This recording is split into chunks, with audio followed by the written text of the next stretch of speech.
paz do Senhor, amados irmãos e irmãs que estão nos acompanhando a partir dos seus lares para estudarmos neste domingo, dia do Senhor, a lição de número 2 do nosso primeiro trimestre de 2021, que tem por título Esther, um espelho para o cristão de hoje.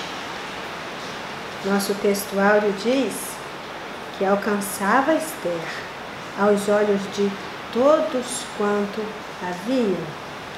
E a verdade prática fala que as atitudes da rainha Esther enfatiza a necessidade de sermos pessoas honradas. Então daremos início a mais essa lição neste dia e eu convido a todos vocês para fazermos uma oração de agradecimento a Deus por esta oportunidade que Ele nos dá de entrarmos na Sua presença santa para mais um estudo da Palavra de Deus. Oremos. Senhor nosso Deus e Pai, amado Deus e Senhor das nossas vidas, nós adoramos a Ti na manhã desse dia, por esta oportunidade que temos de estarmos unidos ao Senhor e com a Sua Palavra, para estudarmos e sermos ministrados pelo Teu Santo Espírito.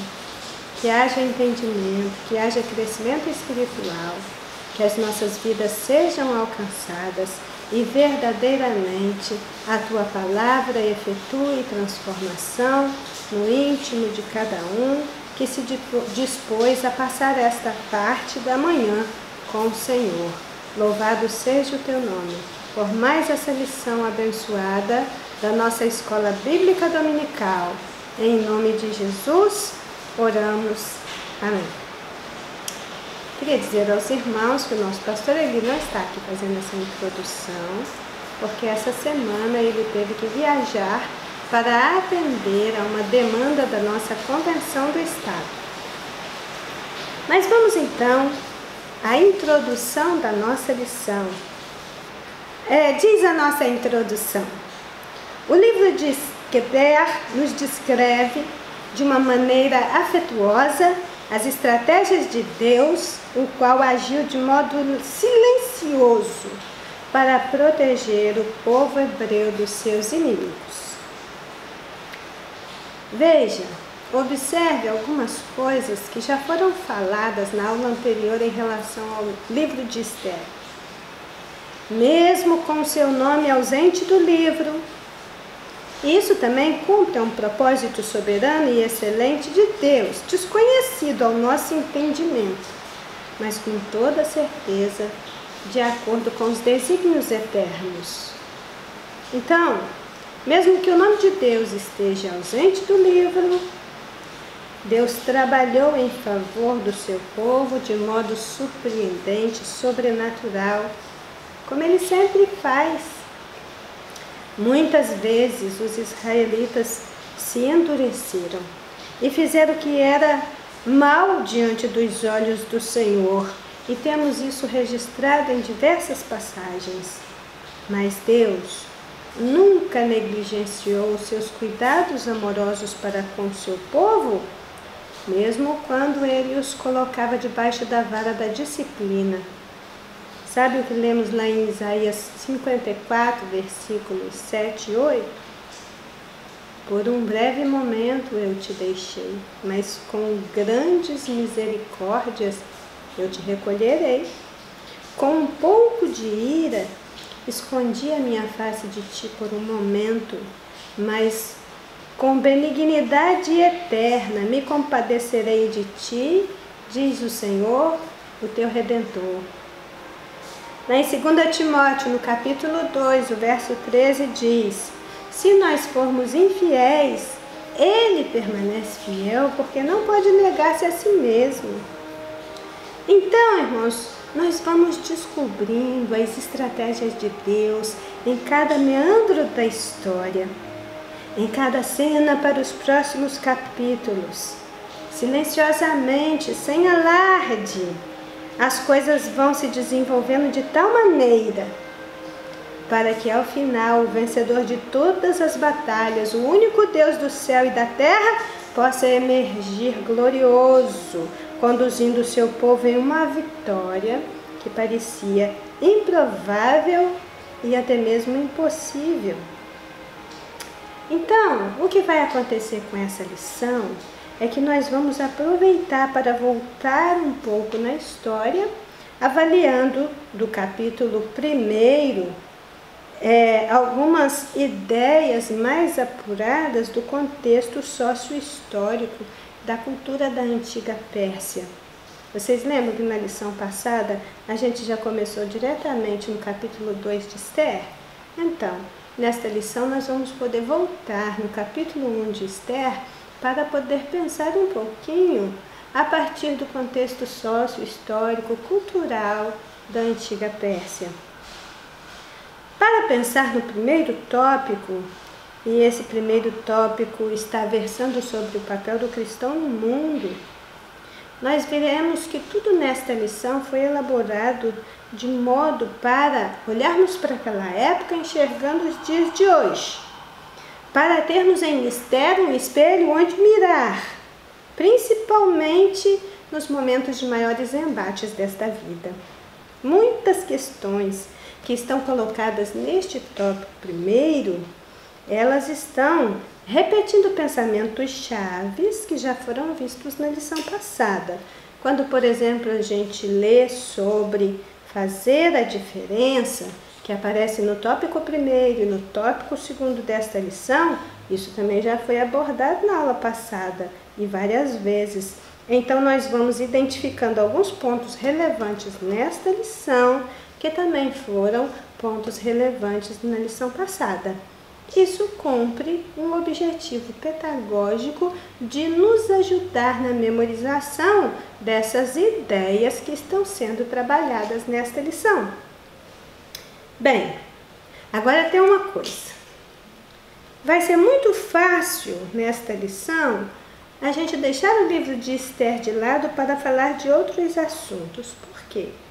Porque o comentarista da lição, ele está abrindo muitas possibilidades para pensarmos e falarmos de outras questões, e isso fora do contexto do livro de Esther. Então, na medida que a gente for caminhando com a lição, a gente tem que ter esse cuidado de voltarmos sempre para Esther e compararmos o que nós estamos desenvolvendo nas nossas reflexões com o contexto da narrativa do livro de Esther, porque isso vai nos trazer um ensinamento prático com base naquilo que a gente se propôs estudar esse trimestre. Quando fala de fidelidade no tópico 2, então o tópico 1 vai falar sobre o papel do crente no mundo. Quando fala de fidelidade no tópico 2, ele nos chama para fazermos a diferença onde nós estivermos. Ele fala de estratégias, ele fala de propósitos, inclusive fazendo um comparativo da vida de Esther com a vida de José. E no tópico 3 é onde nós, se não tomarmos cuidado, vamos distanciar mais ainda do livro, porque a gente começa discutindo algumas questões que também são muito grandiosas. Nós vamos discutir integridade, nós vamos discutir bênção, herança eterna, a verdadeira paz que só se encontra em Jesus. Então, vamos observar isso com cuidado, tratando desses diferentes assuntos, mas procurando sempre trazer de volta e aterrissar no livro de Esther, que é a nossa base. Que Deus nos ajude a conduzirmos o nosso estudo nesse dia dentro dos limites da Palavra de Deus. Que a história de Esther, divinamente inspirada e pedagogicamente relevante, possa instruir a nossa mente para transformar as nossas atitudes cotidianas, de modo a sermos mais agradáveis a Deus por meio de Jesus Cristo. Amém, irmãos? Então, até aqui é o que o pastor Eli estaria falando com vocês em relação à introdução da nossa lição. E agora eu entro com vocês no primeiro tópico, que é o que me cabe para estar trazendo de reflexão para nós neste domingo. esse dia do Senhor, nesse momento que nós estamos estudando a palavra do Senhor. E o título do tópico 1 é O papel do cristão no mundo. Eu gostaria de pedir a você que tem a sua revista de escola dominical, você que tem sua Bíblia, que você abra a sua Bíblia, que você abra a sua revista e deixe aberto para você ir acompanhando. Isso te dá condição de você conferir nas Escrituras se aquilo que nós estamos dizendo é verdadeiramente o que está posto. Então vamos. Tópico 1, o papel do cristão no mundo. Esther viveu num período em que prevalecia a imoralidade. Em seu reino havia promiscuidade, libertinagem, traição, embriaguez excessiva e todo tipo de idolatria. Você conhece algum lugar assim? É impossível não perceber que o nosso mundo hoje está semelhante àquele em que Esther convivia. Como uma serva fiel, ela não se deixou corromper com as coisas que o mundo oferece. Ela sabia que pertencia ao povo que tinha aliança com Deus. E você? Sabe qual é o seu papel no mundo? Então esse é o texto da nossa lição, que está na nossa revista. E aí eu vou tecer alguns comentários, porque é aqui que a gente vai ter a oportunidade de fazer esta avaliação do contexto sócio-histórico, geográfico, econômico, cultural da antiga Pérsia, que é onde essa história se desenrola. Ali é o palco desse grande drama que está registrado no livro de Esther. Bem, no trimestre passado, na lição de número 9, nós tivemos uma lição sobre o livro de Esther com o título A Soberania de Deus em Meio às Crises. Foi com a ascensão dos persas ao governo, destronando a Babilônia, que os judeus puderam voltar para a sua pátria depois de 70 anos de cativeiro. Então, estava terminando ali um tempo profético depois do exílio da Babilônia. E os exilados, eles voltaram em grandes levas, mas a maior parte deles, que já estavam com suas vidas estabelecidas na Babilônia, inclusive porque nasceram ali, já tinha se passado 70 anos. Eles não retornaram à terra de Israel. Mesmo tendo voltado muita gente também ficou vivendo ali na Babilônia depois do retorno. Veja bem o que a gente lê em Esdras, no capítulo 1, versículo 1 e versículo 2. No primeiro ano de Ciro, rei da Pérsia, para que se cumprisse a palavra do Senhor pela boca de Jeremias, despertou o Senhor o espírito de Ciro, rei da Pérsia, o qual fez passar pregão por todo o seu reino, como também por escrito, dizendo: Assim diz Ciro, rei da Pérsia, o Senhor, Deus dos céus, me deu todos os reinos da terra e me encarregou de lhe edificar uma casa em Jerusalém, que está em Judá. Veja, um rei ímpio. Ele entendeu, quando foi mencionado para ele e mostrado no livro sagrado dos judeus, que o Deus de Israel, que ele chama aqui de Senhor, Deus dos céus. Ciro reconheceu que Deus tinha dado a ele o encargo de edificar novamente a casa do Senhor que se encontrava em Jerusalém, em Judá. Veja, irmãos, quando os persas assumiram o poder no lugar dos babilônicos, nós vamos ver aqui que eles têm uma política de dominação muito diferente dos seus antecessores. Os babilônicos, eles eram reconhecidos por sua brutalidade, por sua violência, por sua opressão, por sua dominação cruel. Bem, o grande diferencial desses governantes babilônicos e persas é que os povos dominados pelos persas eles podiam conservar os seus costumes, eles podiam conservar as suas leis, as suas religiões, a sua língua. Então, eles eram obrigados, porém, a pagar tributo para a Pérsia, a servir obrigatoriamente o exército persa. Então, os povos dominados tinham que enviar homens para compor o exército persa, tinha que pagar tributo aos persas, e por conta dessa visão diferenciada que eles tinham, ou seja, desde que se ofereça homens para o exército da Pérsia, desde que pague o devido tributo aos persas, vocês podem prosseguir com as suas vidas normais, servindo aos seus deuses, seguindo as suas tradições e aos seus costumes. Isso foi uma revolução, realmente algo inesperado, porque muito diferente disso é o que eles viviam sob o domínio dos babilônicos. Bem, historicamente, esse momento está identificado com o reinado de Assuero ou Xerxes. Isso vai de 483 a 465 a.C. O que a gente pode dizer em relação a Assuero é que ele era literalmente o homem mais poderoso da terra.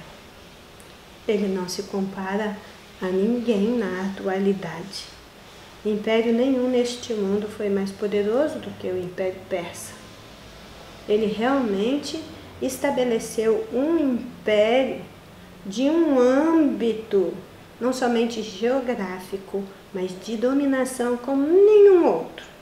Depois dele, houveram impérios poderosos e ainda existe, mas existiu também uma repartição, uma divisão de poder que não existia no tempo dos persas. Então, realmente, Assuero era o homem mais poderoso da face da terra.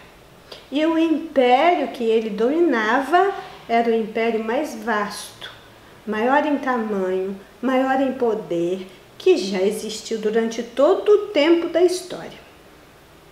Veja, Assuero, cuja versão grega do seu nome é Xerxes, aparece em relatos extras bíblicos.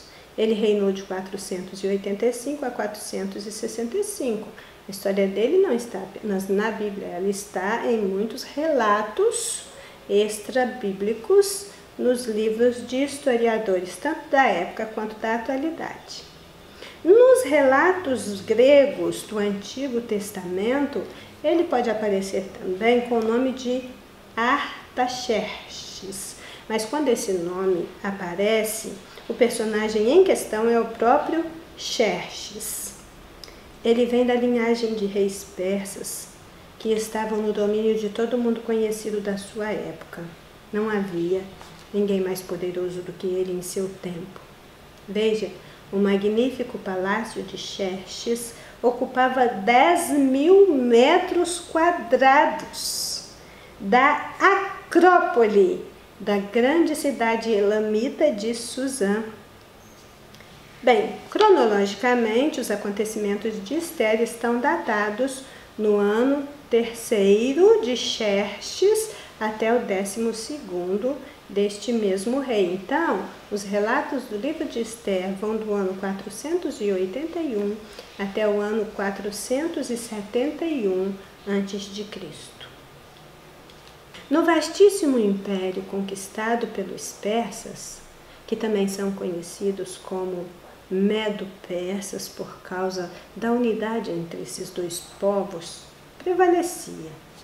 Como prevaleceu entre todos os povos da antiguidade e também da atualidade, diga-se de passagem, comportamentos que tendiam para imoralidade, promiscuidade, libertinagem, traição, embriaguez excessiva, todo tipo de idolatria e etc. Mas, irmãos, veja bem, os persas, eles não são reconhecidos exatamente por estas características. Isso tem uma explicação. Ainda que em seu início a religião dos persas fosse caracterizada pelo politeísmo, no entanto, eles evoluíram para o monoteísmo.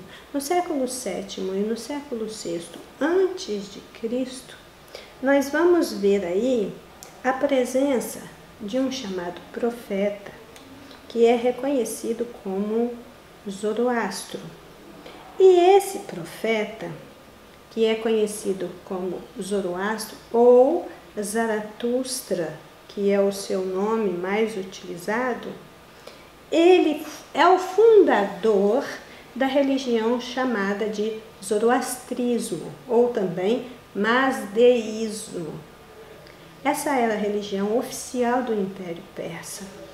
Quando a gente diz que todas essas características comportamentais degeneradas estão entre todos os povos da antiguidade e da atualidade, a gente tem que chamar a atenção para isso, porque ainda que presente em todos os tempos e lugares, os persas, diferentemente de todos os povos que já existiram na antiguidade, eles tinham um comportamento diferenciado por causa da sua religião.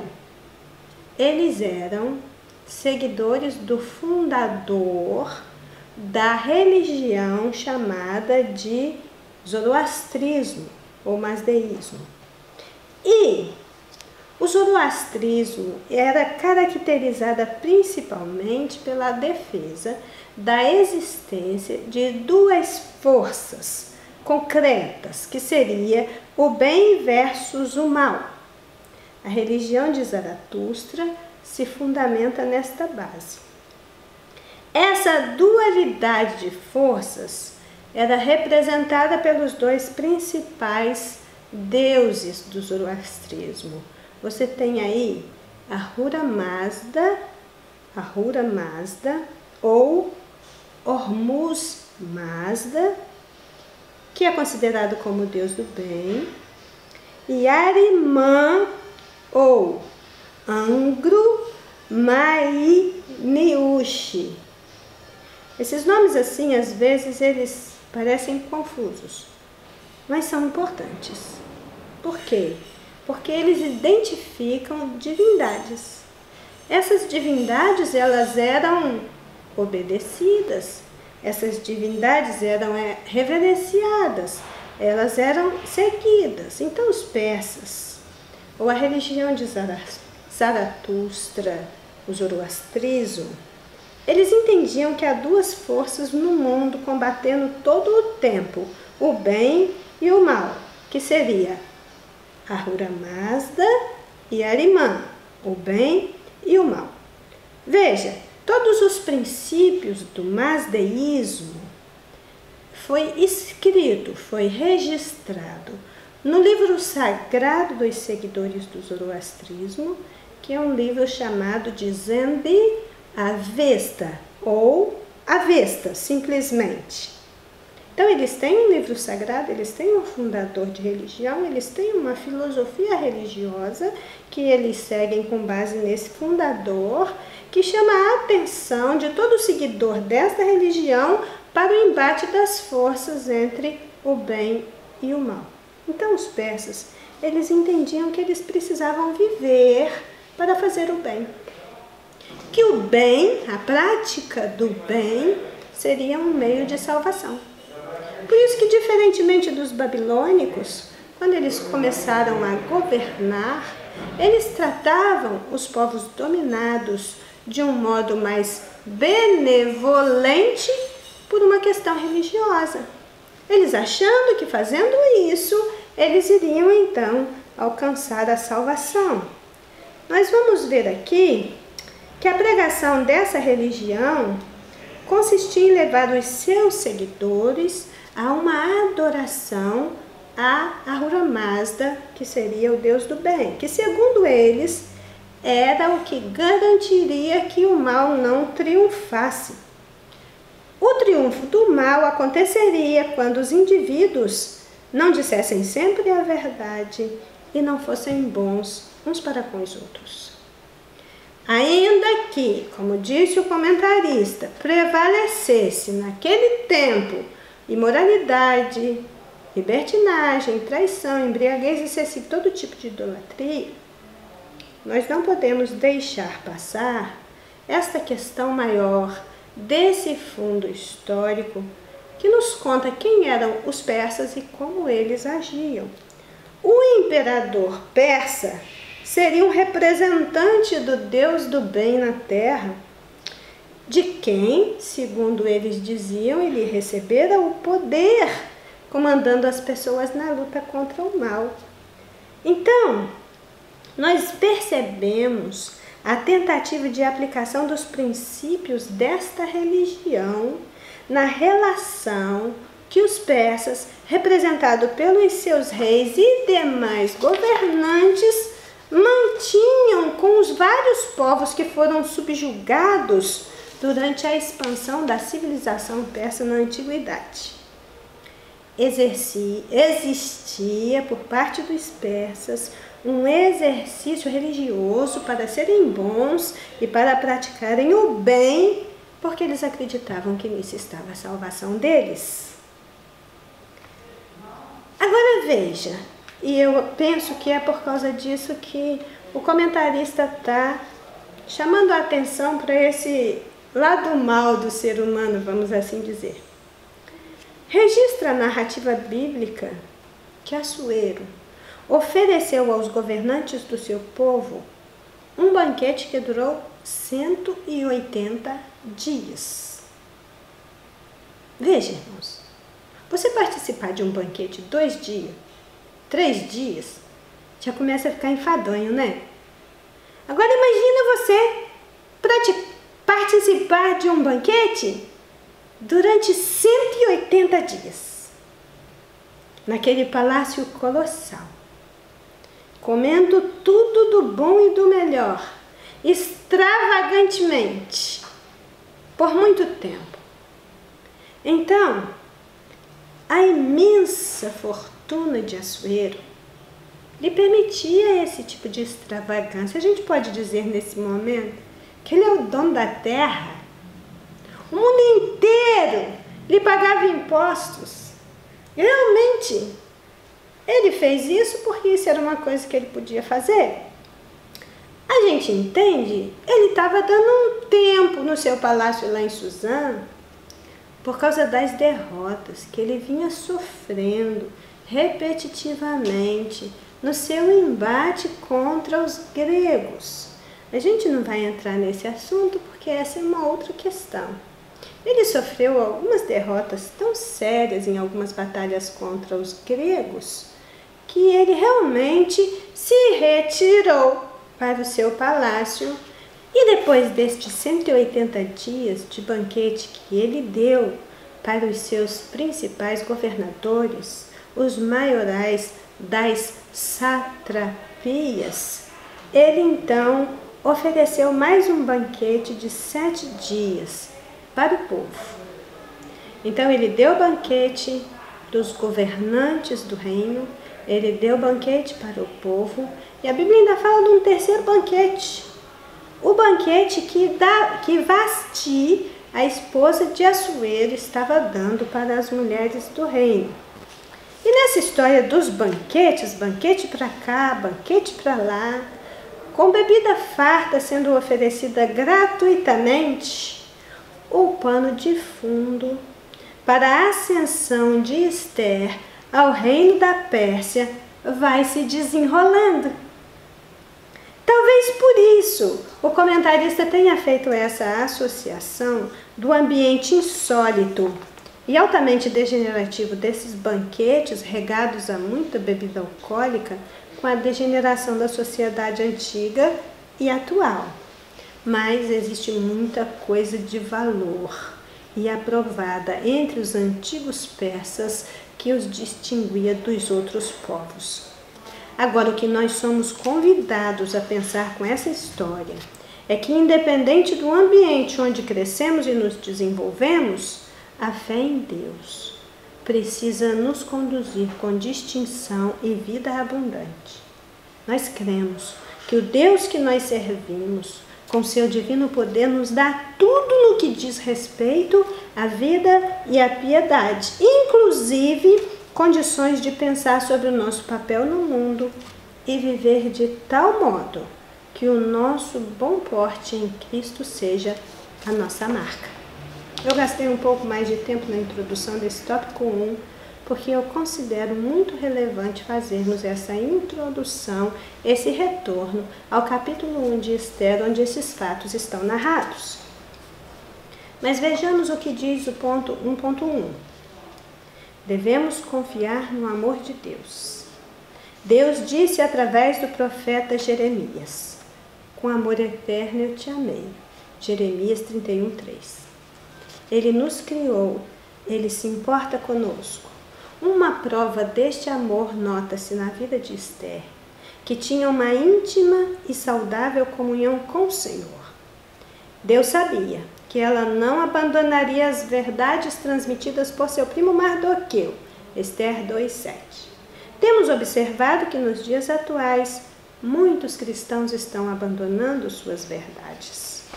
O apóstolo João deixou registrado que o mundo passa e a sua concupiscência, mas aquele que faz a vontade de Deus permanece para sempre. 1 João 2,17. Então, o que nós temos aqui neste livro? Neste item 1.1. Nós temos 3 palavras-chave. Esse item fala de confiança, ele fala de amor e ele fala da verdade. Quando nós pensamos em Deus, cujo nome não aparece no livro de Esther, nós podemos afirmar com toda a convicção de que Deus é santo, o seu amor é santo, a sua lei é santa e a sua justiça também é santa. Até o seu juízo é santo. O amor de Deus é tão eterno quanto a sua justiça, e sendo assim, para que possamos alcançar os grandes benefícios deste amor santo, nós precisamos também da sua justiça. Incontáveis versículos vão nos mostrando o grande e maravilhoso amor de Deus por sua criação.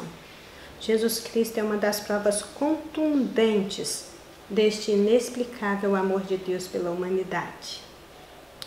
Bem, se nós fomos agraciados com o amor de Deus, nós devemos estar cientes que precisamos amar a Deus acima de todas as coisas, de todo o nosso espírito, de toda a nossa alma e de todo o nosso corpo. O amor a Deus é o primeiro e grande mandamento. Então, o que nós vemos aqui quando esse título diz que nós devemos confiar no amor de Deus, é que Deus é amor. A essência de Deus é o amor. Nosso amor a Deus, ele precisa ser tão sincero, tão leal, tão absoluto como é o amor de Deus por nós. E predominantemente inspirado pelo seu amor, nós vamos então amá-lo de todo o coração e ter condição de amar também aos outros. De posse desse amor divino e tendo aprendido a amar, nós somos conduzidos a pensar que a nossa íntima e saudável comunhão com o Senhor, ela precisa ser notória a todos. Porque assim foi com Esther. Quem ama a Deus ama a sua palavra. Quem ama a palavra de Deus tem conhecimento da verdade. A verdade de Deus está na lei de Deus. A rejeição à lei de Deus vem como resultado do abandono da verdade, do engano religioso de pessoas que são seduzidas por heresias. Ainda que possuidoras da lei do Senhor, elas preferem a lei dos homens. Veja, Esther conheceu a verdade e, por amor a Deus, apegou-se a essa verdade. O que isso produz como um resultado esperado é a firme confiança. Quem conhece a verdade, por amor a Deus, se apega a essa verdade, torna-se mais confiante. Por quê? Porque quem ama a Deus sabe que é amado por Deus. Quem se aposta da verdade contida na palavra de Deus, aprende a confiar. E se temos uma coisa que nós precisamos muitíssimo, é confiar no grande amor de Deus para conosco, ainda mais nesses tempos que temos vivido. Veja bem, irmãos, que Deus é um Deus vivo. Quem conversa com Deus não fica falando sozinho. Por quê? Porque Ele é vivo, e porque Ele ouve, e porque Ele atende, e porque os teus ouvidos não estão fechados. Então, se nós falamos com Deus, nós não falamos sozinhos. As nossas palavras, elas não ficam retidas no teto dos nossos quartos, mas chegam até os ouvidos divinos. E Ele pode transformar até as situações mais desesperadoras. Ele transforma as nossas queixas na vitória dEle. E Esther aprendeu isso em meio à fornalha da aflição pela qual ela e seu povo passaram. Infelizes aqueles que abandonam a verdade de Deus, aqueles que não experimentam o amor de Deus que é graciosamente disponibilizado a todos e, por fim, não confiam que há uma vida de vitória e um amanhã de glória reservado para o povo de Deus nessa terra. Mas vejamos o item 1.2 que fala de Esther como um exemplo para os cristãos de hoje. A maneira como o livro de Esther aborda sua conduta serve de espelho para cada cristão. Ela amava Deus, ela seguia a verdade de Deus e ela aprendeu a confiar em Deus de todo o seu coração. Ela nos ensina a confiar no Senhor acima de tudo. A Bíblia corrobora, nos orientando a não amar o mundo. E por causa disso que Jesus afirmou que o seu reino não era deste mundo. O crente tem que aprender a dizer não às tentações do mundo. Não ameis o mundo nem o que no mundo há. 1 João 2,15. Em uma sociedade contaminada e nefária, é preciso que haja cristãos que façam uma diferença em todos os segmentos da nossa sociedade, a ponto de conquistarem algo para o Evangelho de Cristo por causa da sua vida exemplar. O que nós temos nesse item 1.2 para comentar com os irmãos? É que a conduta de Esther como um espelho para cada cristão, ela deve ser observada quando nos dispomos a estudar sobre a sua vida com Deus e o seu comportamento íntegro. Vejamos algumas passagens do livro de Esther e o que estas passagens nos sugerem. Se nós estamos falando de Esther como um espelho, então vamos na palavra, vamos ver algumas passagens aqui do livro de Esther e o que ela está nos sugerindo em relação a isso. Por exemplo, Esther 2, 5 a 7 diz: Havia então um homem judeu na fortaleza de Susã. Este criara Radassa, que é Esther, filha de seu tio, porque não tinha pai nem mãe, era jovem bela de presença e formosa, e morrendo seu pai e sua mãe, Mardoqueu a tomara por sua filha. Eu sublinho essa última frase, Mardoqueu a tomara por sua filha. Esther fora criada por um homem justo e bom. Esse foi o seu passaporte para uma vida de excelência.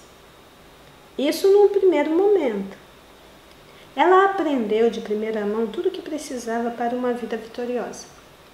Aí você pode me perguntar: mas e aqueles que não têm um pai justo e bom nessa terra? E que não são criados para ter uma vida de excelência? Bem, realmente muitos não têm a oportunidade de ter um pai decente. Mas a estes, Deus se apresenta na sua palavra como Pai e também lhes concede construir uma vida de grande valor. Veja bem, um outro versículo, Esther 2, versículo 10 e versículo 20. Esther, porém, não declarou ao seu povo a sua parentela, porque Mardoqueu lhe tinha ordenado que não declarasse. Versículo 20.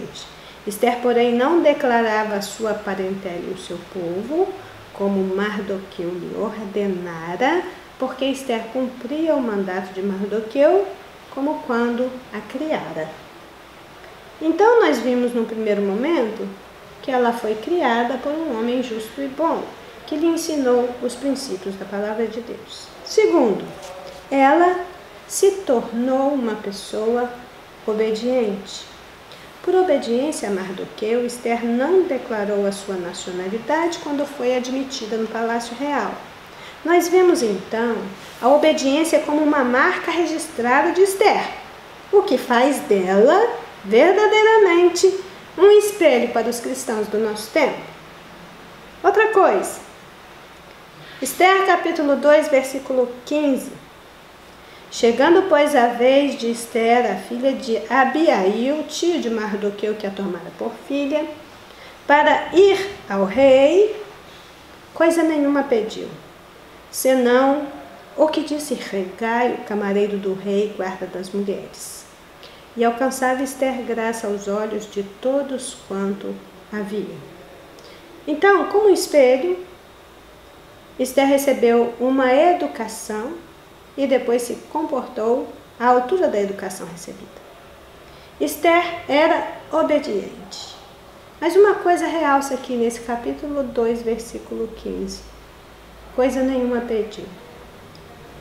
Gente, Esther estava diante da maior riqueza da terra, do maior império do mundo. E foi dito a ela: pode pedir o que você quiser. E o que você quiser será atendido. E aí o que a gente vê? Ela tinha à sua disposição todos os tesouros e resolveu não pedir nada.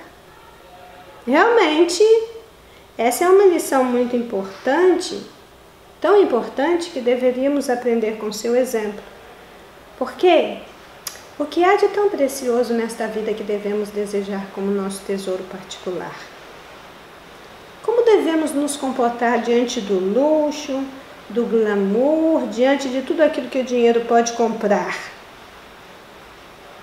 Deixar que Hegai escolhesse para ela o que fosse mais adequado para se apresentar ao rei mostrou uma sensatez e uma sabedoria invejáveis. A total falta de cobiça e de desprendimento de Esther continua falando alto aos nossos ouvidos e à nossa mente. Eu poderia continuar. Existem outros exemplos, outros versículos que a gente vai lendo e comentando aqui, que nos mostra que realmente Esther estava na condição de espelho. Ela pôde se tornar um espelho porque a sua conduta era uma conduta ilibada. Mas vamos encaminhando aí rapidamente para o final, né? Porque o tempo não nos espera. O item 1.3 fala de uma fé inabalável. E diz assim o comentarista: através da Bíblia, temos a oportunidade de conhecer pessoas que fizeram toda a diferença nesse mundo. Uma das pessoas foi Esther. Ela nos mostra que podemos até viver em uma terra estranha e ainda assim a nossa fé ser pautada no sobrenatural de Deus. Ela pede que todos os judeus jejuem por ela 3 dias, Esther 4,16. Tendo a plena certeza da importância do jejum e da oração na vida do servo de Deus. Esta atitude de Esther demonstra sua total dependência de Deus. Esther praticou o que Jesus disse em Mateus 6, 16 a 18. Através deste item, o comentarista está nos chamando para meditarmos um pouco sobre a vida daquelas pessoas que fizeram toda a diferença no mundo, cujas obras estão registradas nas páginas sagradas. Entre estas pessoas, à luz da Bíblia, nós podemos destacar Esther e o seu exemplo, e um exemplo, inclusive, de como sobreviver em uma terra estranha. Bem, aqui, nesse ponto, nesse item 1.3, o nosso bispo Abner, comentarista da lição, ele deu um salto Nós tratamos até agora do capítulo 2, um pouco do capítulo 1, mas agora ele já vai direto lá no capítulo 4 para falar sobre a importância do jejum e da oração na vida do servo de Deus, entrando com isso no meio de uma trama já em andamento, cujos desdobramentos também nos ensinam muito a respeito do comportamento mais adequado a se adotar nos momentos mais extremos e de maior desespero. Veja agora, nós fomos conclamados por esses dias para um jejum nacional. Nós aqui em Minas Gerais fomos chamados para tirar o dia 15 desse mês e todos os meses a partir deste mês para usarmos o dia 15 aqui em Minas Gerais como um dia de jejum. Todo o estado, todo o país estará em oração e jejum por essa situação desoladora que se abateu sobre a terra, que se abateu sobre o nosso país e que está trazendo na sua teia desdobramentos terríveis. Veja que a Bíblia nos deixa registrado que exatamente naquele momento que o povo estava para ser extinto da face da terra, quando Esther foi comunicada a respeito, o que ela fez? Chamou todo mundo para jejuar. Vamos jejuar, minha gente. Então, o capítulo 4, ele vai falar para a gente sobre essa importância do jejum e da oração na vida do servo de Deus. Esther 4:3. Em todas as províncias onde a palavra do rei e a sua lei chegava, havia entre os judeus um grande luto, com jejum e choro e lamentação, e muitos estavam deitados em saco e em cinza. Esther 4:16, que é o versículo que o bispo Abner citou. Vai, ajunta todos os judeus que se acharem em Suzã e jejuai por mim. E não comais e nem bebais por 3 dias, nem de dia nem de noite. E eu e as minhas servas também assim jejuaremos. E assim irei ter com o rei, ainda que não seja segundo a lei. Se perecer, pereci. E o bispo Abner também sugere que a gente leia Mateus do capítulo 6, do versículo 16 a 18, que fala sobre como jejuar. Quando você jejuar, unge a tua cabeça, lava o teu rosto, para não parecer às pessoas que você está jejuando. Mas o teu Pai, que está em secreto, Ele vê, Ele sabe e Ele te recompensará. Irmãos, esse exercício espiritual do jejum é uma prática milenar e com muitos benefícios espirituais. Os santos de Deus de todos os tempos e lugares, eles não somente creram no jejum como meio de graça, como também eles usufruíram desta importante estratégia de enfrentamento dos maiores embates da vida. Veja vocês, nós temos aqui um comentário de um pastor que nos escreveu que jejum não é fome de coisas boas. Jejum é fome de Deus. Jejum significa amor a Deus. Jejuar para ser admirado pelos homens é ter uma motivação errada. Jejum é a fome, e precisa ser a fome do próprio Deus, é saudade do céu. E não por aplausos humanos. É para nos humilharmos diante de Deus, para suplicarmos a sua ajuda, para voltarmos para Deus com todo o nosso coração e para reconhecermos a nossa total dependência divina.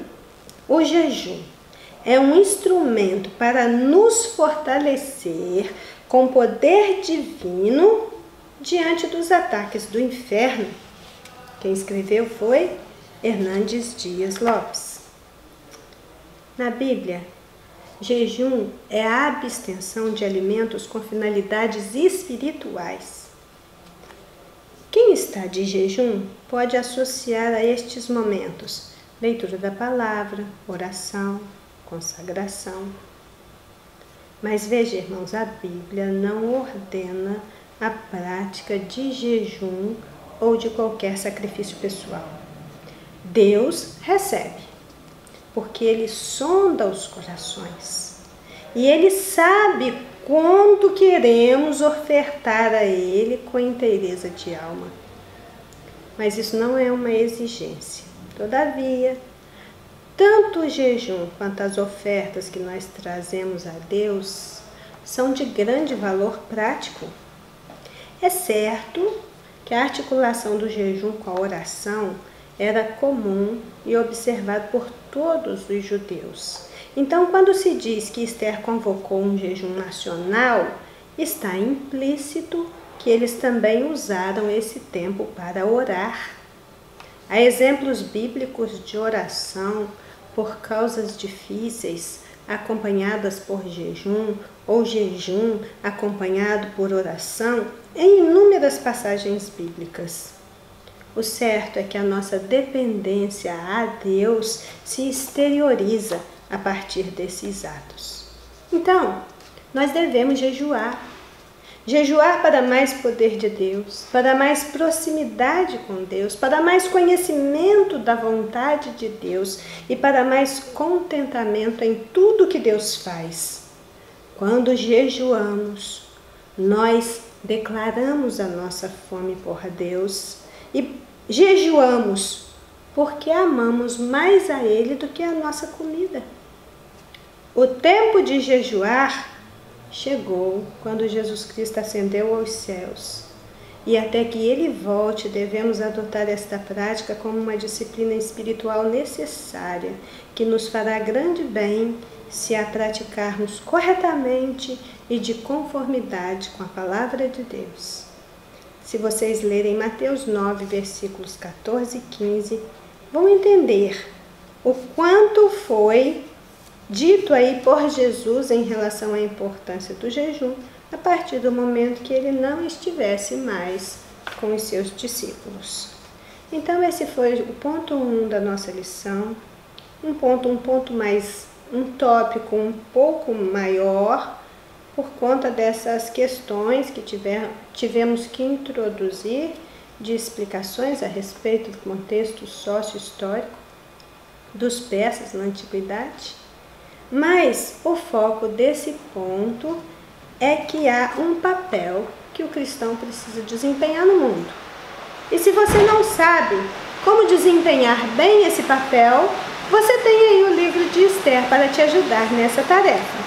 Que Deus abençoe o seu dia, que Deus abençoe a sua mente, que Deus abençoe a sua vida, que Deus abençoe o seu coração e receba a palavra de Deus na sua vida neste momento, em nome de Jesus. Amém? A paz do Senhor Jesus.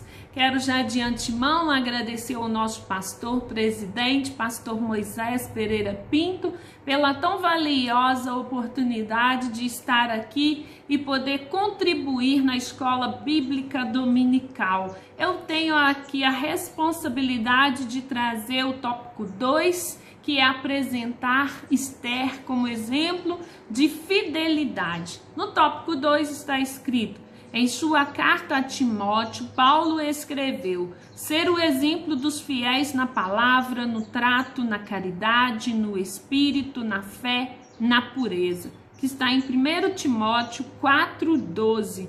Esther nos dá este exemplo em sua dependência total de Deus. Esther tinha tudo para ser uma pessoa triste, desanimada, entretanto, não é isso que vemos. Notamos que ela está firmada na palavra do salmista, que declarou: Deus é o nosso refúgio e fortaleza, bem presente na angústia. Salmos 46, versículo 1. O exemplo de fidelidade é uma das características mais importantes do autêntico discípulo de Jesus. Quando eu comecei a estudar essa passagem, eu fui lá no dicionário e procurar a respeito da palavra fidelidade. E lá está escrito assim: que é fiel, demonstra zelo, respeito por alguém, algo e lealdade, constância no compromisso assumido com alguém. E quando Paulo, ele mandou a carta, enviou a carta a Timóteo, o que ele recomendou? Ele recomendou as qualidades aí, o que é dessa palavra.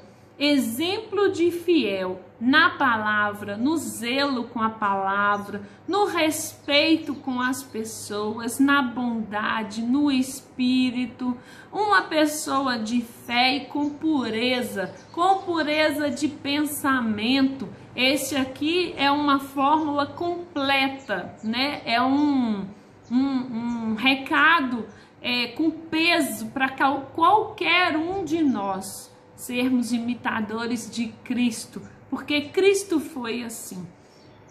E não é difícil, é o que nós almejamos, é o que o que Deus espera de nós a cada dia. E quando nós voltamos a Esther, que é a minha missão aqui, como exemplo de uma mulher totalmente dependente de Deus. Essa mulher, ela não nasceu assim. Essa mulher, ela foi formada assim. Eu creio que Esther, como foi órfã desde pequena, né? Ela teve o Mardoqueu como o seu pai adotivo.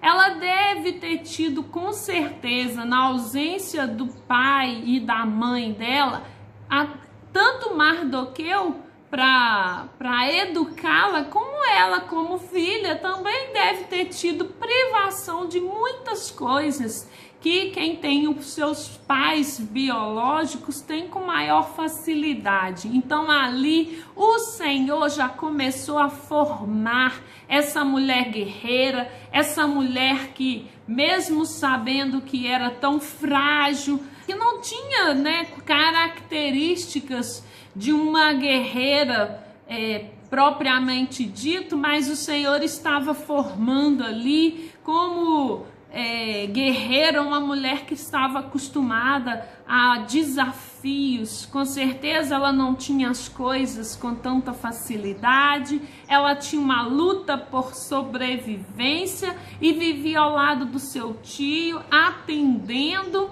a ele, sendo ensinada e treinada para a batalha, sendo ensinada quem era o Deus, sendo ensinada a orar, a jejuar e a buscar as coisas e a viver pela fé. E ali foi forjado uma mulher com propósito, né, de Deus. Deus tinha propósito, Deus tinha uma história para poder contar em cima daquela vida daquela mulher, não para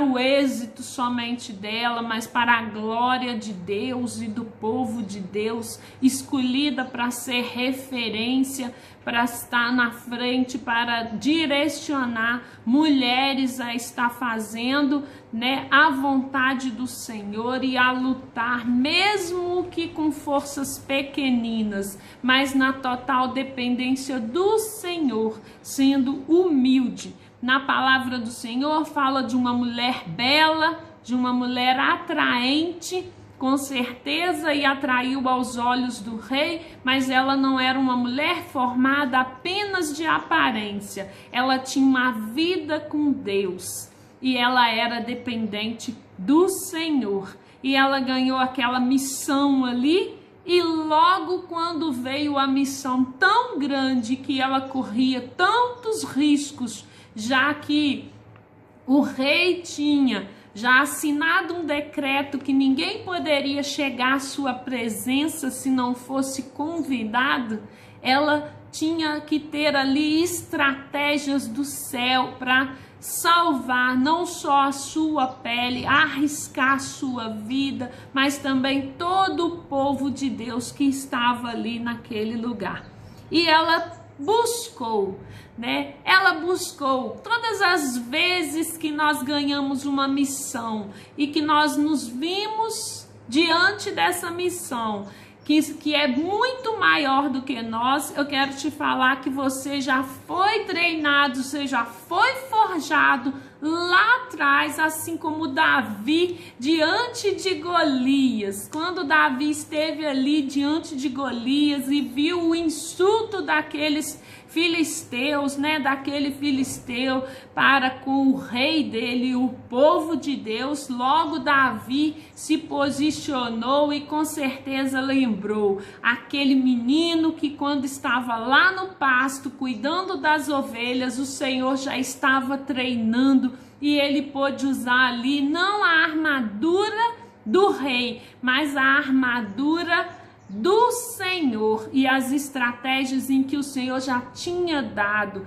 que era estratégias aos olhos dos homens, estratégias dispensáveis e falíveis, mas era tudo apresentado perante o Senhor. E não foi diferente como Esther, quando ela viu naquela situação, ela lembrou como que ela foi treinada e como é que ela fazia para conseguir as coisas em oração e jejum, e o Senhor enviava do céu, e aí não foi diferente. O Senhor enviou estratégias para aquela mulher, para chegar diante do rei e para conseguir tudo aquilo que ela precisava. Também não posso deixar de citar aqui o Mardoqueu, que teve uma vida com Deus, que teve um propósito com Deus, que entendeu o chamado dele,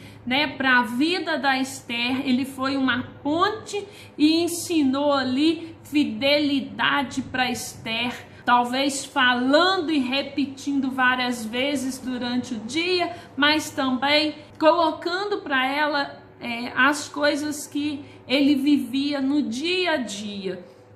Eu vejo aqui em Esther 6, versículo 2, que quando o rei perdeu o sono lá, porque Deus faz perder o sono aqueles que ele quer que coloque na sua frente para te ajudar. E quando o rei perdeu o sono, Deus fez o rei ler, fez o rei colocar em memória os atos de Mardoqueu lá atrás, quando ele foi fiel ao rei, mesmo não estando ali na terra dele, mas ele foi fiel àquele, foi justo àquele que estava ao redor dele. E o Senhor sempre nos dá a oportunidade de nós colocarmos em prática o que ele tem nos ensinado através da palavra, e que nós, no tempo que o Senhor apresentar essa oportunidade, que nós possamos agir segundo a vontade do Senhor, segundo a palavra do Senhor, e ser um testemunho do Senhor ali. E mesmo que não tenha nenhum olho humano olhando, nós sabemos que o Senhor está feliz conosco, porque nós estamos fazendo segundo a palavra do Senhor, segundo o que nós estamos aprendendo, ser justos e fiéis a tempo e hora, seja na vista de alguém, seja às escondidas, seja onde o Senhor nos colocar. Por isso ela poderia, falar que Deus é o nosso refúgio e fortaleza, socorro bem presente na angústia. Ela poderia sim, como está escrito ali, ser uma menina triste, desanimada, mas o Senhor fez ela diferente. O Senhor colocou ali pensamentos que iam enriquecer ela, pensamentos, ensinamentos que iam enriquecer ela, e ela se apegou e se apoiou nas coisas boas que foram apresentadas. Ela foi treinada para ser vitoriosa, com toda a humildade, sendo uma pessoa improvável naquele lugar. O Senhor achou graça do comportamento de Esther, fiel, vive e confia na providência do Senhor. Aquele que é fiel, aquele que está andando e buscando fazer a vontade do Senhor, se apresentando ao Senhor, ainda que erre em alguma coisa, mas se apresentando ao Senhor e buscando estar em comunhão com o Senhor e em comunhão com a palavra do Senhor, o Senhor abençoa, é socorro, é refúgio, e a gente fica confiante sim, porque o Senhor chega na hora certa, não é nem um pouco menos e nem um pouco mais, ele chega na hora certa. Vamos lá então para o tópico 2.1. Faça a diferença onde você estiver. Embora vivendo em uma terra estrangeira, Esther não se deixou levar pelas influências que o mundo pode oferecer. Assim como Esther, os cristãos de hoje são peregrinos em uma terra estrangeira. Referência 1 Pedro, capítulo 2, versículo 11. Vamos lá então ler essa referência. A boa conduta no meio dos pagãos, submissão às autoridades. Amados, peço-vos como a peregrinos e forasteiros, que vos abstenhais das concupiscências carnais que combatem contra a alma. E seguindo os versículos, tendo o vosso viver honesto entre os gentios, para que naquilo em que falam mal de vós, como de malfeitores, glorifiquem a Deus no dia da visitação pelas boas obras que em vós observem. Sujeitai-vos, pois, a toda ordenação humana por amor ao Senhor, quer no rei como superior, quer aos governos como por ele enviados para castigo dos malfeitores, para louvor dos que fazem o bem, porque assim é vontade de Deus, que fazendo o bem tapeis a boca à ignorância dos homens loucos, como livres e não tendo a liberdade por cobertura da malícia, mas como servos de Deus. Honrai a todos, amai a fraternidade, temei a Deus, honrai o rei. No momento em que Mardoqueu teve que fazer isso, ele fez. Como eu já citei lá atrás, que está escrito em Esther 6:2, quando Mardoqueu foi lembrado pelo rei pela uma atitude de fidelidade, de lealdade a ele, de justiça num tempo anterior, e aquilo ficou guardado e no tempo de Deus foi trazido à memória. Nós hoje, nos nossos dias, nós precisamos andar segundo a palavra do Senhor, ser testemunho do Senhor, aonde nós estivermos, nas nossas casas, dentro da nossa família, lá no nosso emprego, lá na escola, fazendo o que o Senhor tem nos ensinado através da palavra. Também quero chamar a atenção aqui aos nossos irmãos para poder assistir, participar dos cultos de ensinamento. Pastor Moisés tem trazido uma palavra de Deus aos nossos corações, nos cultos de ensinamento, todas as quartas-feiras.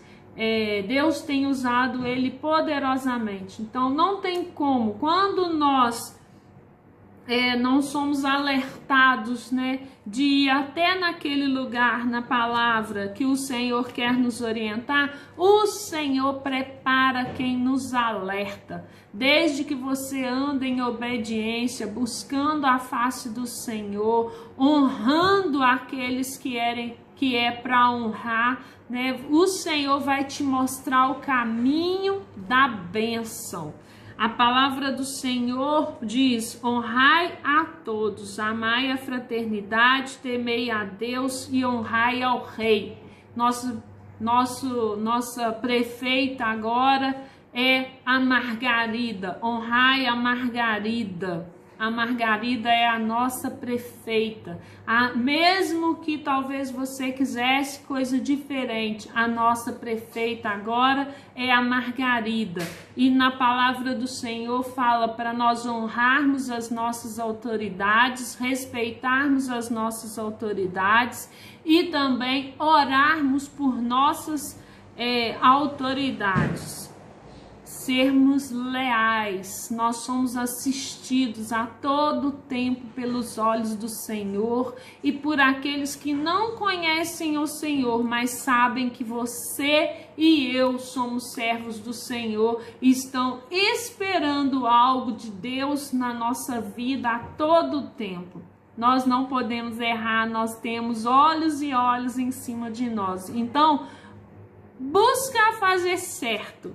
Vivemos no meio de uma sociedade insensível e agressiva ao nosso projeto de vida. Às vezes nós comportamos mal até com os nossos próprios irmãos da igreja. Às vezes nós precisamos ser tolerantes.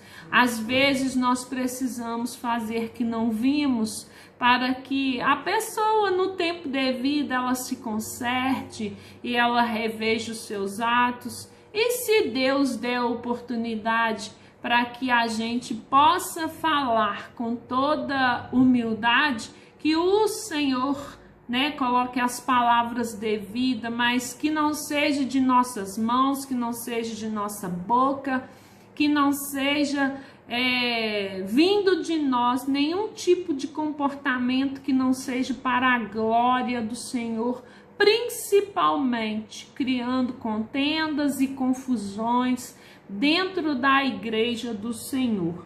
Contudo, não devemos ficar na ofensiva, devemos pregar o evangelho tempo e fora de tempo. 2 Timóteo 4:2. Vamos lá, 2 Timóteo 4:2. Lá em 2 Timóteo está escrito que pregues a palavras, instes a tempo e fora de tempo, e redargas, repreendas, exortes com toda a longanimidade, doutrina, porque virá tempo em que não sofrerão a sã doutrina, mas tendo comichão nos ouvidos, amontoarão para si doutores conforme as suas próprias concupiscências, e desviarão os ouvidos da verdade, voltando às fábulas. Mas tu, sê sóbrio em tudo, sofre as aflições, faze a obra de um evangelista, cumpre o teu ministério. E quando eu fui procurar lá, o que é longanimidade? Fazer a obra do Senhor com paciência, resignação, suportam contrariedades, malogros, dificuldades, insucessos. Vamos fazer a obra do Senhor a todo custo, que nós façamos para a glória do nome de Jesus, mesmo que não vejamos o sucesso, não tenhamos sucesso, não vejamos na hora o que nós queremos ver, mas que o Senhor nos dê autoridade, nos dê ousadia para fazer, para usar de estratégia, para ir ao encontro daqueles que não conhecem Jesus e nós pregarmos o evangelho, levarmos a boa semente a todo custo.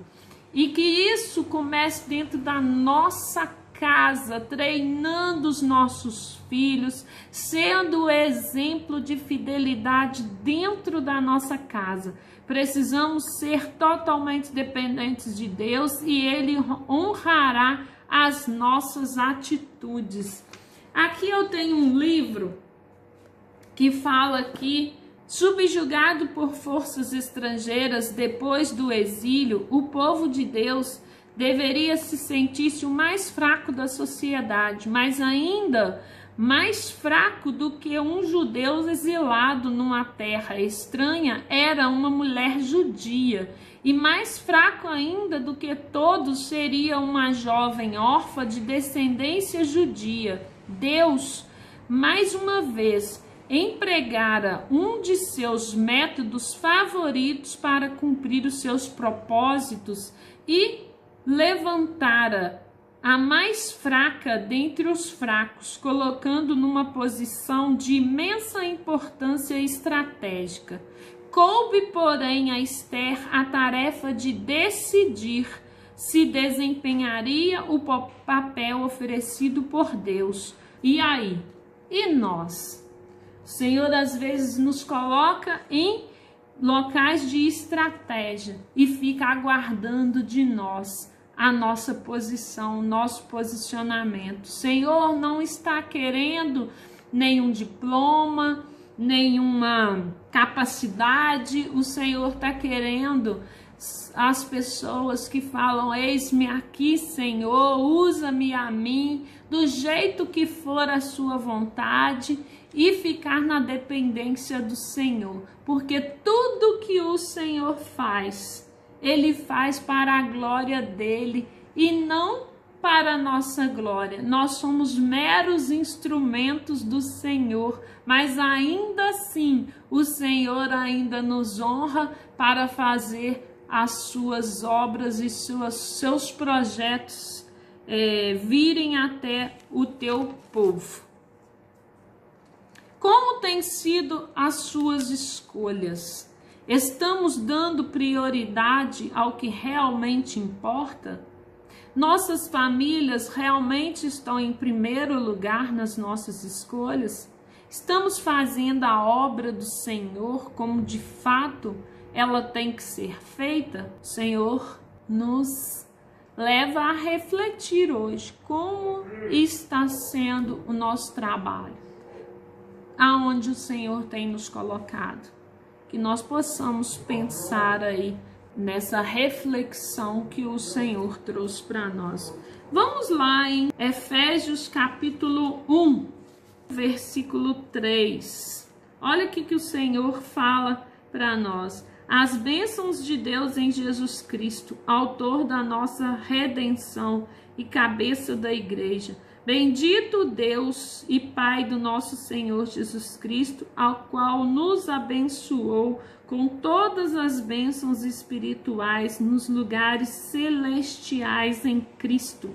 E prosseguindo, como também nos elegeu nele antes da fundação do mundo, para que fôssemos santos e irrepreensíveis diante dele em amor. E nos predestinou para filhos de adoção por Jesus Cristo para si mesmo, segundo o beneplácito da sua vontade, para louvor e glória da sua graça, pela qual nos fez agradáveis a si no amado. Olha que palavra maravilhosa. Vale a pena servir Jesus, vale a pena a sofrer em prol da causa de Cristo e sabermos que nós participamos do projeto do Senhor. 2.2 As estratégias de Deus para a nossa vida. Ao falar sobre as estratégias de uma vida vitoriosa, nos vem à mente dois personagens, Esther e José. José entrou na presença do rei quando foi convocado. Esther entrou sem ser convidada. Esther foi capaz, mesmo sendo indigna por ser judia, de tornar-se rainha da Pérsia. E José tornou-se governador de todo o Egito. Aprendemos com a história de ambos que quando o Senhor quer abençoar, ele se utiliza de várias estratégias. Quando Deus quer abençoar, o que importa de fato é a nossa comunhão com Ele. Tenha a certeza de que Deus tem uma estratégia para que a tua vida seja vitoriosa. Poderes terrenos estavam operando para matar e destruir, mas um poder celestial bem maior trabalhava para salvar e preservar. E esse poder é o do nosso Deus. Louvemos a Deus por isso. Que bom ser servo do Senhor e depender do Senhor a todo instante. Tópico 2.3. Deus tem um propósito para a tua vida e para cada crente. O livro de Esther nos faz entender que o cristão faz parte do plano de Deus na terra. Devemos viver por meio da fé, certos de que Deus tem um propósito para cada um de nós, na dinâmica de Deus. Sua tática é a de uma vida vitoriosa para todos os teus servos. Vamos abrir lá em Jeremias 29, versículo 11, que está escrito assim: porque eu bem sei os pensamentos que penso de vós, diz o Senhor, pensamentos de paz e não de mal, para vos dar o fim que esperais. Continuando, então me invocareis, ireis e orareis a mim, e eu vos ouvirei, e buscar-me-eis e me achareis, quando me buscardes de todo o vosso coração, e serei achado de vós, diz o Senhor, e farei voltar os vossos cativos, e congregar-vos-ei de todas as nações, e de todos os lugares para onde vos lancei, diz o Senhor, e tornarei a trazer-vos no lugar de onde vos transporteis. Que bom é depender do Senhor. Que bom é confiar no Senhor e colocar os salmos que foi citado aqui, né, pelo o comentarista, nosso bispo Abner, Salmos de número 46, versículo 1, Deus é o nosso refúgio e fortaleza, socorro bem presente na angústia. O plano do Senhor é perfeito para cada um de nós. Nós não precisamos querer estar no lugar de ninguém, porque o Senhor tem um plano para cada um de nós. E no momento certo, o Senhor vai fazer todas as coisas acontecerem, porque os pensamentos dele são de paz e não de mal, para vos dar o fim que esperais. Vamos lá então, um comentário do bispo. Para que o Senhor venha cumprir os seus propósitos em nossa vida, precisamos basear todas as nossas ações no que diz a palavra. E sabemos que todas as coisas contribuem juntamente para o bem daqueles que amam a Deus, daqueles que são chamados por seu decreto. Romanos 8, 29. Nós precisamos confiar. Eu sempre falo e vou falar mais uma vez. O nosso pastor, pastor Moisés Pereira Pinto, para mim é um exemplo de confiança. E todo o tempo que vem, né, todos os tipos de problemas, né, para ele resolver, de todos os tipos de ângulos, ele sempre confia no Senhor e ele sempre está tranquilo. Às vezes o problema chega, eu falo, e agora? Né? A gente vê sem solução e o Senhor vai dando o escape para todas as coisas, vai colocando as estratégias, vai dando a palavra certa e o Senhor coloca tudo no lugar. E eu vou dar um testemunho aqui, né, do pastor Moisés, mas também eu, como esposa dele, faço parte desse testemunho aí. Certa vez, quando nós casamos, bem no início do casamento, Moisés tinha um emprego lá em Santos Dumont.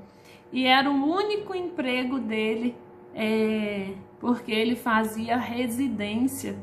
E era um emprego que que supria as nossas necessidades básicas de aluguel, alimentação e outras despesas.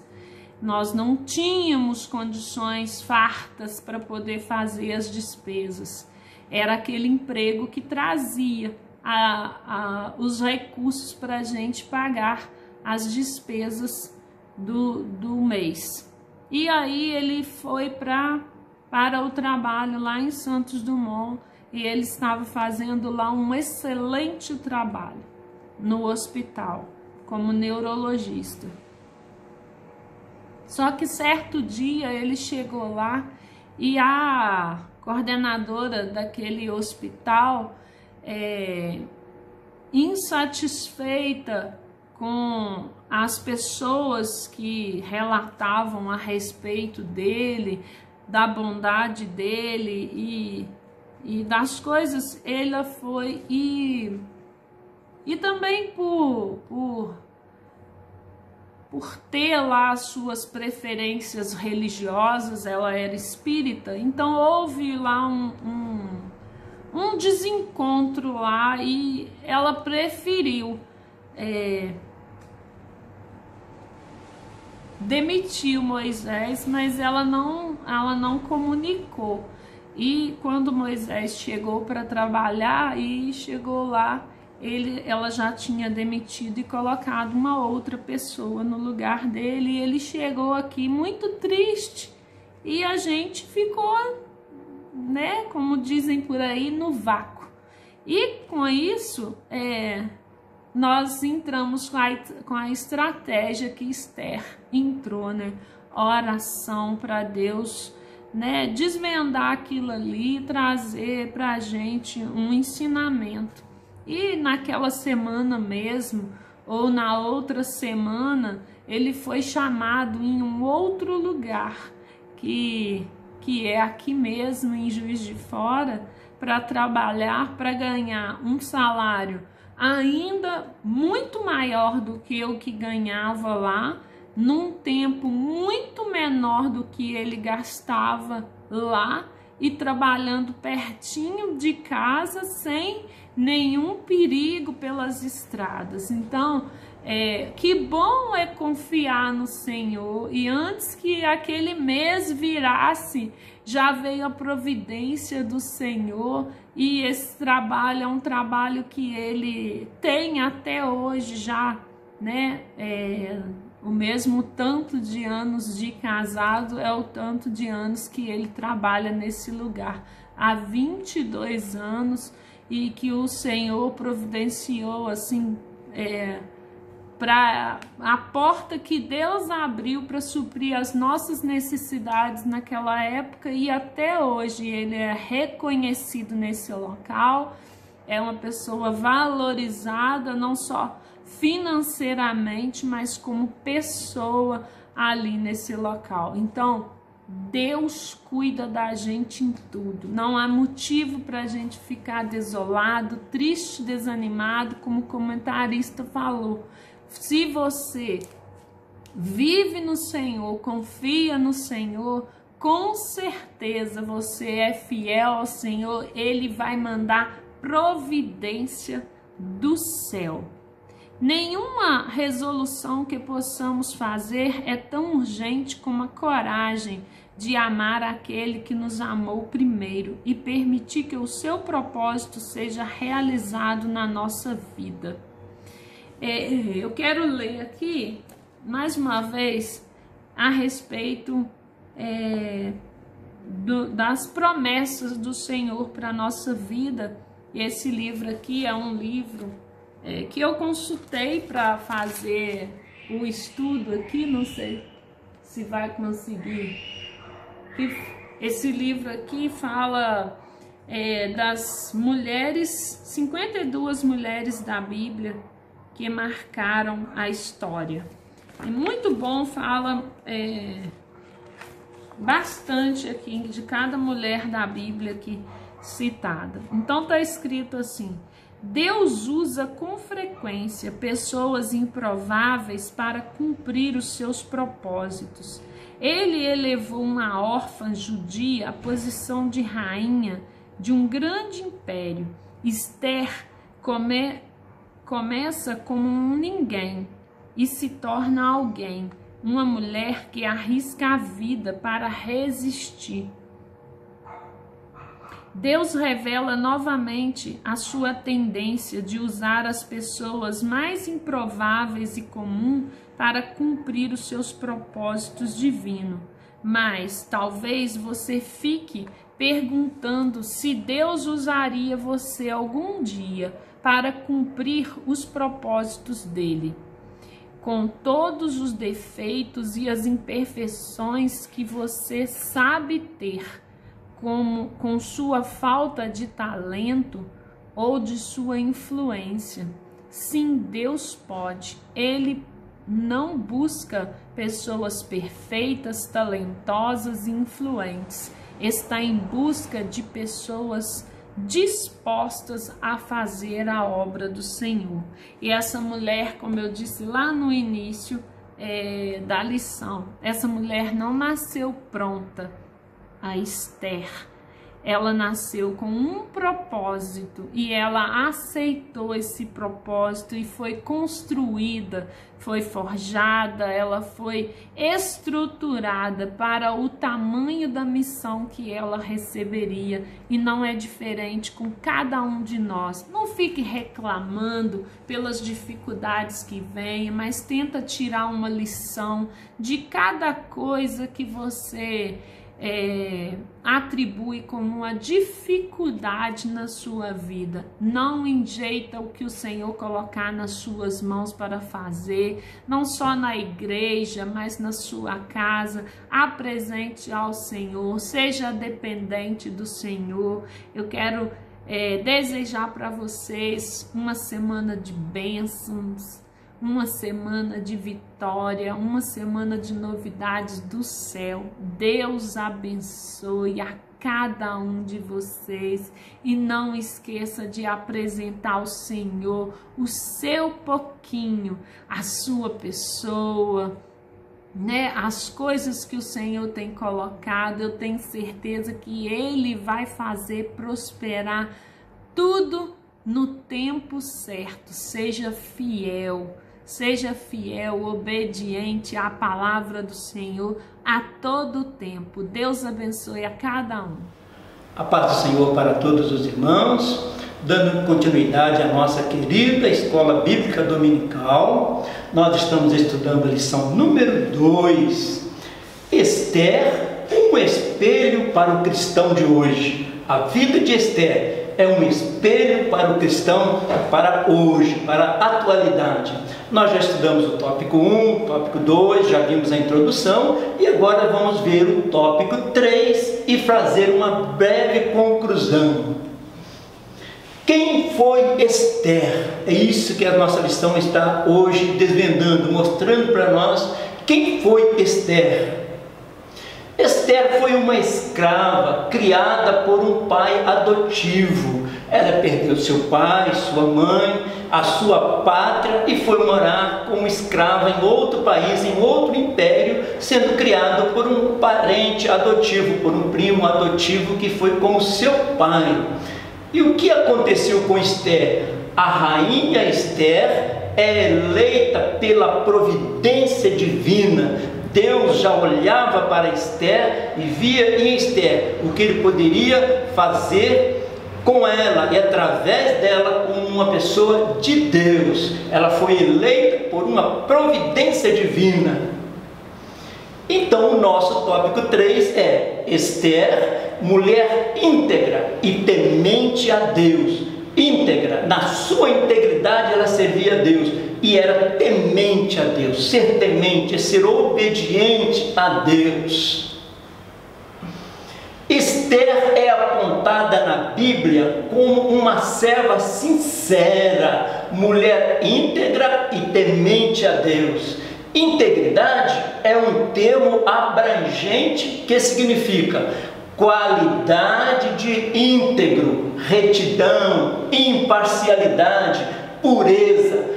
Todos os adjetivos qualificam Esther. ela tem esses adjetivos que é um exemplo para nós cristãos hoje.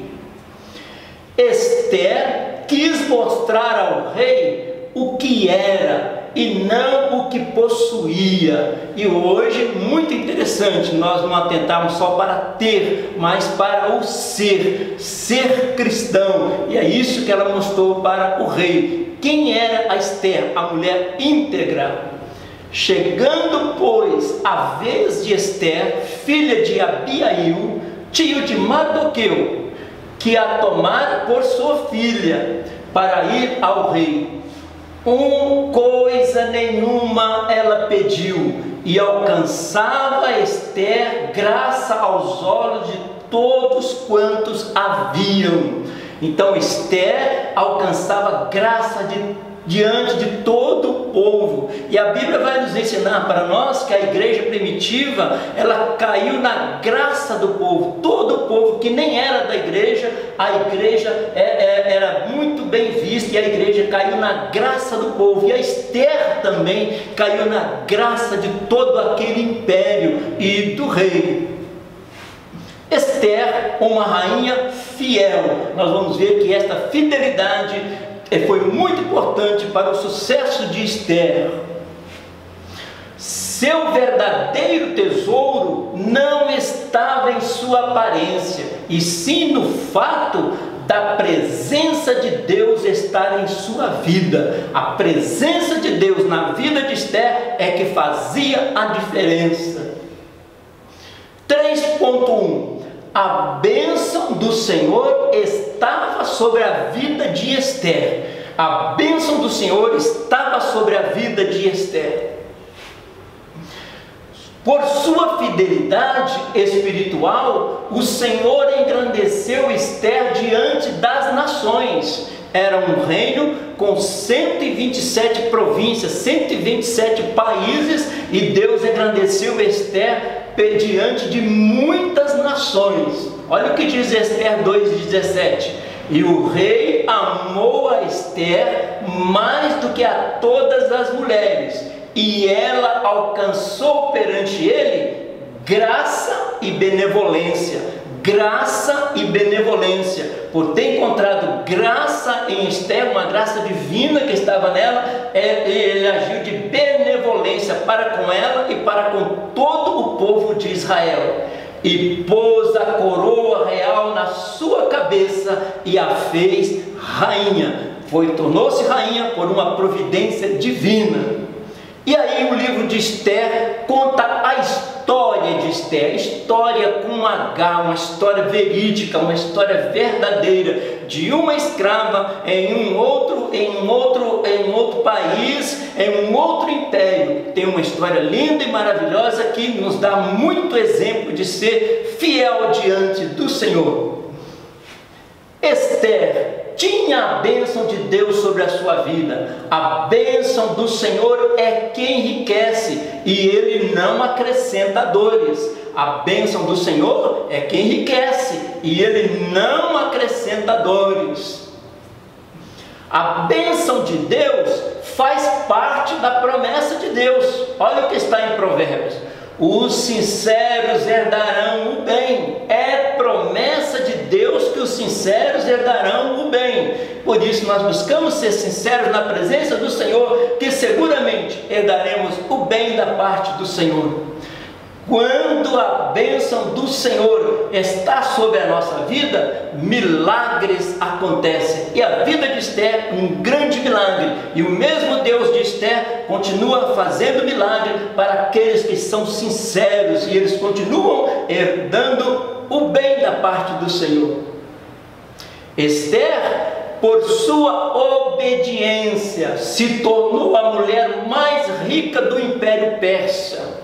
Mesmo diante de tantas riquezas, Esther não se esqueceu das suas origens. Que maravilha! Mesmo sendo rainha de um império tão grande, ela não esqueceu das suas origens, que era judia, que tinha um Deus todo-poderoso. O que ela aprendeu com o seu tio, o seu primo Mardoqueu, o que ela aprendeu da palavra de Deus, ela não esqueceu as suas origens, que ela fazia parte de um povo escolhido.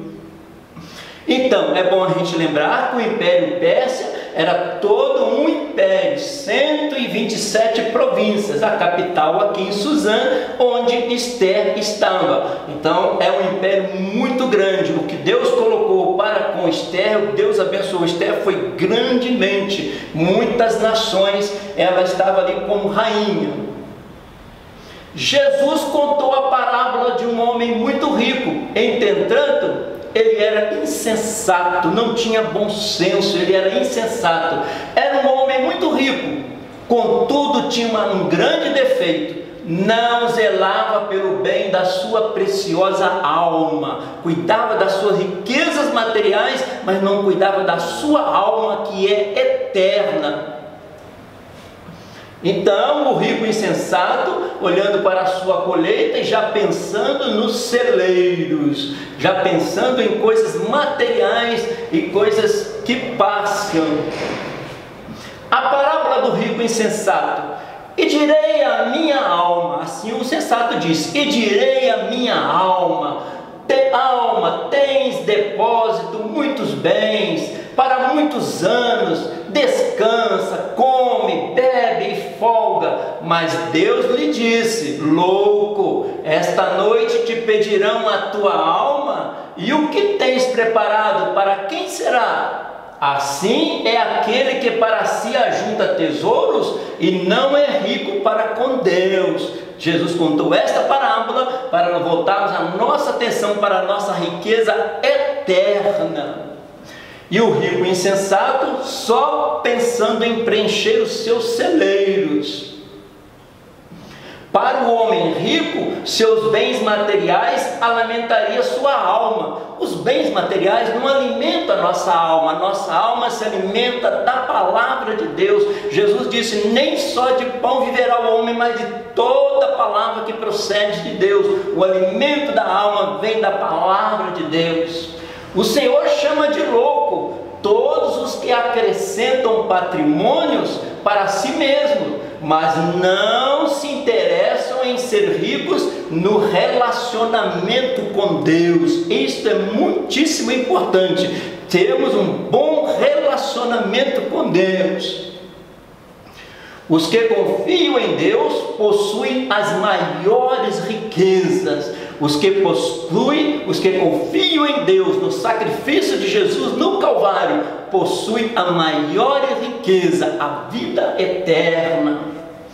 Os cristãos que possuem uma fé genuína em Deus se favorecem das riquezas da sua benignidade, paciência e longanimidade. Que os cristãos, eles são favorecidos com as riquezas da benignidade de Deus, a paciência e a longanimidade de Deus para conosco. Olha Romanos 2:4.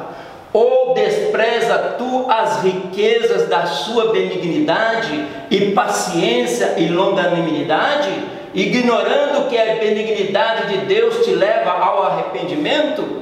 Deus é benigno, Deus é paciente e Deus quer que nós chegamos a Ele através do arrependimento, de convencer que nós dependemos dEle para termos a maior riqueza, que é a vida eterna. 3.2. A vida eterna, um tesouro incomparável. Nos dias de hoje, existe um falso conceito de prosperidade. O homem vive buscando acumular tesouros na terra. Olha o que Jesus disse: não ajunteis tesouros na terra, onde a traça e a ferrugem tudo consomem, e onde os ladrões minam e roubam. Nosso tesouro tem que estar ligado com Deus, com os céus. Ajuntais tesouros no céu. Aí vem a pergunta: onde está o teu tesouro? Porque onde estiver o tesouro, ali estará o teu coração. Os homens estão morrendo por tesouros perecíveis, que a traça e a ferrugem consomem, acumulam suas fortunas para depois de sua morte, seus familiares disputarem pelos seus bens deixados. Os servos do Senhor depositam sua fé em Deus por meio do seu Filho Jesus Cristo, sabendo que o seu tesouro incomparável é a vida eterna. O Evangelho é o maior tesouro. Por quê? Porque o Evangelho é a boa notícia de salvação e de vida eterna. Os bens terrenos fazem os corações humanos tornarem soberbos. Dizem: eu obtive, isto é meu. O dinheiro se torna um Deus venerado, idolatrado por quem o amontoou. Não sabem eles que o nosso maior tesouro é Cristo, a maior riqueza que Deus nos deu. Cristo nos torna mais que vencedores. Ser filho de Deus é a esperança da glória futura. 3.3 A verdadeira paz só em Jesus. A verdadeira paz só em Jesus. A oportunidade para se ter um relacionamento saudável com Deus está disponível a todas as pessoas. Este relacionamento talvez não resulte em prosperidade material aqui na terra. Todavia brotará uma paz profunda para que nenhum dinheiro do mundo pode comprar. Uma paz que dinheiro nenhum compra. A paz dada por Jesus Cristo. A base de todos os relacionamentos cristãos saudáveis está na comunhão e unidade da própria Trindade. A comunhão do Pai com o Filho e com o Espírito Santo nos mostra e nos revela muito da comunhão com Deus. Isso que Deus quer de nós, um grande relacionamento com Ele. Para se ter paz é preciso mais do que semear sementes financeiras no reino. É adotar um modo de vida e praticar uma devoção sincera e contínua a Deus. Sincera e contínua a Deus, perseverando até o fim. Em Cristo tenho paz, porque Ele disse: a minha paz eu vos dou. Como disse o profeta Isaías, somente em Jesus podemos encontrar a verdadeira paz. Jesus é o príncipe da paz. Olha o que Isaías escreveu: porque um menino nos nasceu, um filho se nos deu, o principado está sobre os seus ombros, e o seu nome será Maravilhoso, Conselheiro, Deus Forte, Pai da eternidade e Príncipe da paz. Por isso é que Ele nos dá a verdadeira paz. Jesus, e se chamará o seu nome Maravilhoso, Conselheiro, Deus Forte, Pai da eternidade, Príncipe da paz. Quando consentimos que Cristo faça parte da nossa vida, todas as inquietações, perturbações, problemas e batalhas são transferidas para Cristo. Quando estabelecemos um relacionamento com Cristo, as nossas inquietações e perturbações, nós entregamos tudo para Cristo. Para quem for fiel, Jesus promete que desfrutará de vida abundante ainda nesta terra e na eternidade. Uma vida abundante nesta terra e ainda na eternidade. Olha o que diz João: o Senhor Jesus disse: deixo-vos a paz, a minha paz eu vos dou. Eu não vou lá dou como o mundo dá. Não se turbe o vosso coração, nem se atemorize. Então, estudamos no tópico 1 o papel do cristão no mundo. É preciso que haja cristãos que façam a diferença entre todos os segmentos da nossa sociedade. Os cristãos fazem a diferença, ao ponto de conquistarem alguns para o Evangelho de Cristo por causa da sua vida exemplar, o exemplo do cristão. Isso no tópico 1 nós aprendemos, o exemplo cristão. As pessoas conhecem Cristo através do nosso exemplo. No tópico 2 nós estudamos um exemplo de fidelidade, isto na vida de Esther, que é ensinado hoje para nós, um exemplo de fidelidade. A fidelidade é uma das características mais importantes do discípulo de Jesus. A fidelidade. Precisamos basear todas as nossas ações no que diz a palavra de Deus. Cumprindo a palavra de Deus, estamos sendo fiel a Cristo. A fidelidade é uma característica requerida àqueles que almejam viver a eternidade com Jesus. Quer viver eternamente com Jesus? A fidelidade é a característica principal. No tópico 3 acabamos de estudar Esther, mulher íntegra e temente a Deus. Os servos do Senhor procuram depositar sua fé em Deus por meio de seu Filho Jesus Cristo, sabendo que o seu tesouro incomparável é a vida eterna. É o tesouro incomparável, a vida eterna. E esta é a promessa que Ele nos fez, a vida eterna. Conclusão: a nossa vitória está em um conjunto de passos e de atitudes e de comportamento. É o nosso relacionamento com Deus dia a dia até a volta do Senhor. Fidelidade, como já falamos, princípios e passos para uma jornada cristã íntegra e frutífera. A fidelidade, a principal delas. O livro de Esther nos ensina que as nossas atitudes podem influenciar no processo para sermos bem-sucedidos. As nossas decisões, tudo isso influencia nós sendo bem-sucedidos na presença do Senhor. Servir a Deus corretamente é fundamental para cumprirmos nossa missão de discípulos de Cristo, discípulos, alunos, seguidores de Cristo. Então, nós aprendemos como discípulo cumprindo a nossa missão, servindo a Deus como discípulo de Cristo. Interessante, 66 livros na Bíblia, Deus separou o livro de Esther para deixar para nós este grande exemplo. O reino de Deus não vem com aparência exterior, porquanto o reino de Deus está dentro de vós. Esther trabalhou num reino muito grande, rainha de um reino muito grande, mas dentro dela estava o reino de Deus. Esther, o reino invisível. Enquanto pensava-se naquele reino material, dentro de Esther tinha um reino invisível, obedecendo à vontade de Deus.